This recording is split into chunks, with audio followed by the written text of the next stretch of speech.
कंपनियों पर पाबंदी लगा दी है। इन कंपनियों में flux maritime LLP, DSM marine partnership management private limited और कॉस्मोस लैंड शामिल हैं।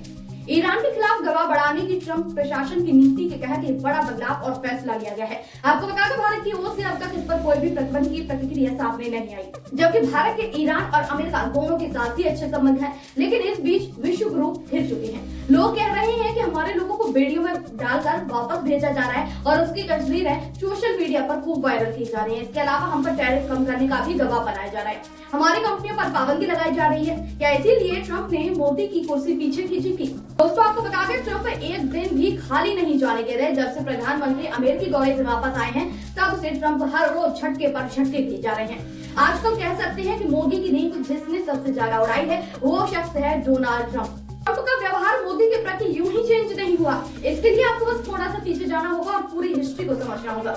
दोस्तों, जब अमेरिका के राष्ट्रपति बाइडेन थे, मोदी जब बाइडेन से मिलने गए तो भी डोनाल्ड ट्रंप ने मीडिया में जाकर ये बयान दे दिया कि मेरा जिगरी दोस्त मोदी आया है और वो मुझसे मिलने अवश्य आएगा।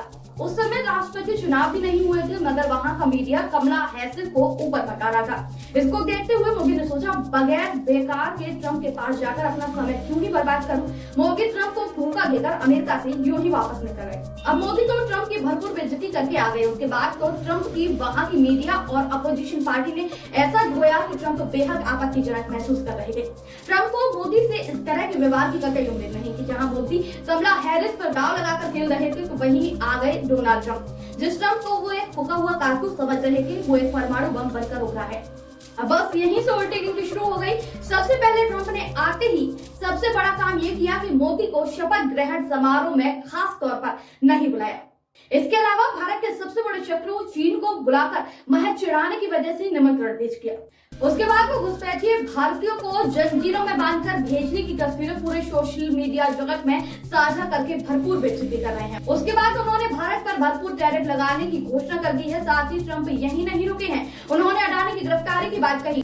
अब ट्रंप ये भी कह रहे हैं कि भारत को 1.8 अरब की वित्तीय सहायता की कोई जरूरत नहीं है। भारत के पास बहुत पैसा है, इसीलिए जो वित्तीय सहायता भारत को अब तक मिल रही थी, वो शायद अब रुक सकती है। इसके अलावा ट्रंप ने यह भी ऐलान कर दिया कि भारत जब अपने बाजार में सामान बेचता है तो 28% टैक्स लगाता है, जब विदेशों में सामान भेजता है तो कोई टैक्स नहीं लगाता।